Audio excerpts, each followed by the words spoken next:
with Women's Empowered Health Solutions, and we are at another edition of the Women's Empowered Health Solutions Yoga Series vlog. And we have come along with seated poses, poses on hands and knees, downward facing dog. And now we're moving into transitioning up to standing, so that way we can move through the classical sun salutations moving forward after this one. So welcome to this edition of the series. And today we're going to focus on Uttanasana, standing forward bend. I don't really like to say bend. You may have read that in the blog because it kind of like gives you permission to bend at the waist. And we always want to hinge at the hip creases. So I'm hoping that you're watching this before you practice and reading the disclaimer because this is a pose that I'm really passionate about supporting your body where you are at today in your practice. I'm really big on a sustainable yoga practice with safety and alignment. So we'll go over that today. We're going to be starting in downward facing dog. So you can watch the video first and then practice it in your own body. So let's go. We're going to start out in downward facing dog. That's where we left off last week. So again, with the hands nice and wide, fingers nice and wide, pressing down through the L shape of index finger and thumb. We are in downward facing dog. However that looks for you today. I like to have a micro bend to the knees, reaching the tailbone towards the sky, resting the torso down onto the humerus bones. And, you know, my heels never touch the ground. I mean, never say never, but as long as I've been practicing, the only way I get them to touch the ground is when I'm walking the dog. I like to just soften into the ankles. Relax into the neck, tucking the chin slightly. So we left off here in downward facing dog. Moving forward into Uttanasana, we look between the hands, bending into the knees, coming up onto the fingertips. We walk forward, hands are framing the feet. The feet are hips distance apart with the toes pointing forward. And I like to instruct to take the hands just below the knees and create some alignment here. So we're always holding the head up in line with the spine, strengthening the neck muscles, the upper back muscles here. We don't want to be hunched over in this pose. We want to make Ardha Uttanasana, or half standing forward fold. We want to make this nice and long in the spine.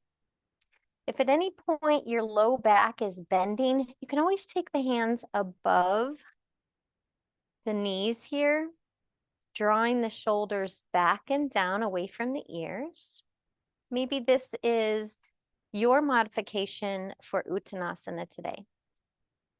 If you have low blood pressure, I'm going to ask that you do not bring the head below the heart. I'm going to ask that you keep the head level or above the heart. If you have slipped discs in the low back, I'm going to ask that you keep a nice flat back. This is how we protect the low back. Keeping it nice and flat. Allow the heart to melt down. This helps us to keep from hunching into the upper back. And we're broadening across the collarbones here by drawing those shoulder blades down the back ribs. Reaching the crown of the head forward. Tailbone reaching back. We're lifting the sits bones here.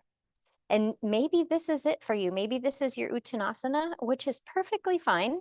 You may feel a deep stretch into the hamstrings.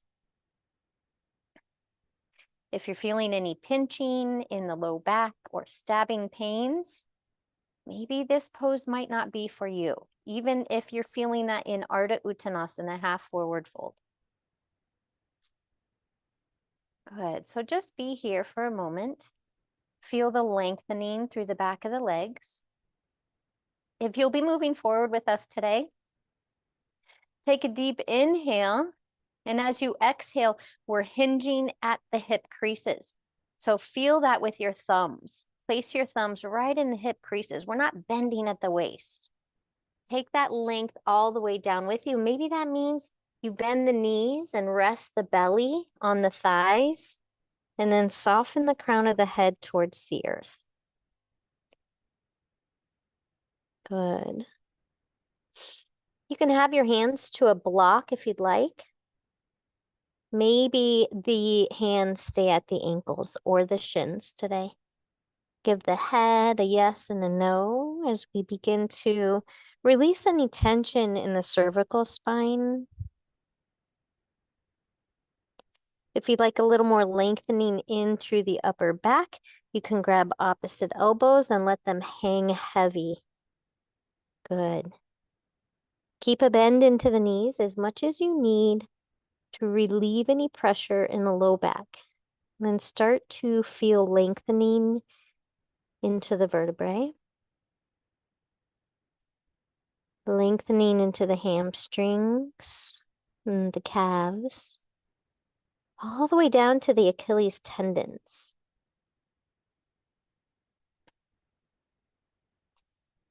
I like to imagine my thoughts are just shaking out of my head, sprinkling Mother Earth with them. And continue to breathe here. Again, maybe you have an even deeper bend into the knees. Maybe your hands make it to the mat today. Maybe not. No need to press yourself beyond your edge. If you think about rolling the inner thighs back, this will help to open the sacrum. So imagine the thighs are rolling inward, and this will help to open up the sacrum a little bit more. Maybe even the toes start to come a little closer, or the heels a little further apart. Make adjustments that feel good in your body. And as we transition to standing, there's a couple of different ways we can do that. Let's take first the hands just below the knees. Drawing the navel in towards the spine, engaging the core. You can first try this by placing the thumbs into the hips and then nice long straight spine. Keep the head up in line with the spine and the elbows back as you simply just hinge up at the hip creases. That is one way of coming to standing. Keep the eyes open if you feel a little lightheaded here. We did just have a bunch of blood rushing to the head. Coming back forward. Another way that you can come up, which I was taught and I've always loved to do, is inhaling, circle sweeping the arms out to the side and up, sort of like a counterbalance as you come to standing, hinging up at the hip creases. We take this all the way to extended Tadasana with the palms facing center line, facing each other, the fingers nice and wide, and maybe even rotating the upper arms, allowing the shoulders to widen. The pinkies start to face each other a little closer. And here we don't want to lock the knees out. We want to engage into the quads, lift the kneecaps, and feel a micro bend into the knees. Here in extended Tadasana, we move forward by bringing the palms together and lowering them down through center line to the heart. Pranamasana. With Anjali Mudra, the hands in prayer. We can soften the elbows and the shoulders here. If you're feeling stable in your stance, you can close the eyes, allow the attention to move inward. As we start to feel ourselves grounding down through the feet, rising up through the crown of the head, with the chin parallel to the earth.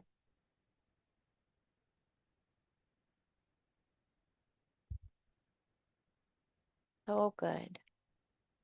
Next week, we'll be transitioning into Ashwa Sanchalasana, runner's lunge.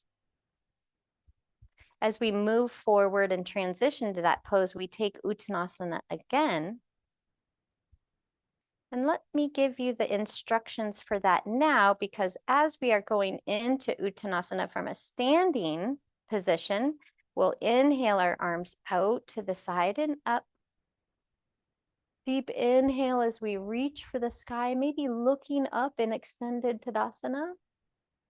And then exhaling, either bringing the arms out to the side and down, again, like almost like a counterweight, and hinging forward at the hip creases. Coming into Uttanasana. Inhale, arms out to the side and up. Exhale, hands to heart center. Now, again, if you'd like to give that a try, feeling it hinging at the hip creases rather than bending at the waist, you can place your thumbs into the hip creases, press them back as you reach the heart and the head forward, and you'll actually feel that hinging right at the hips. Good. Up and down. Nice long spine here. Good. I'm going to give you some instruction on what not to do. We can hinge forward at the hip creases, hands down through heart center. So one thing that you may hear in yoga classes is to round up into Tadasana. And as you do that, you bend into the knees and you round vertebrae by vertebrae up. But what this is doing is putting a lot of pressure on the low back, mid back, upper back, and neck as you come to standing. And if you do that all the time, you start to stretch the tendons that are in between the vertebrae, and this cannot be a sustainable practice. We want to strengthen in through the spine. So we are always using a nice long spine as we're strengthening the muscles that are framing the vertebrae. Besides, as we come up and hinge up at the hip creases, we're using the hamstrings. We're using the glute muscles to lift us up. See that? Here's a fun fact. If we did not have hamstrings attached to our sacrum, we would be walking around like this all the time, because it's our hamstrings that actually hold us up in an upright position. Good. Well, I hope that you've enjoyed this edition of the Women's Empowered Health Solutions blog yoga series. And I'm Rose Velasco, and I hope that you have fun time and enjoying this practice as I walk you through all the different poses. So namaste. Thanks for being here. And Jai Bhagwan, victory to your spirit.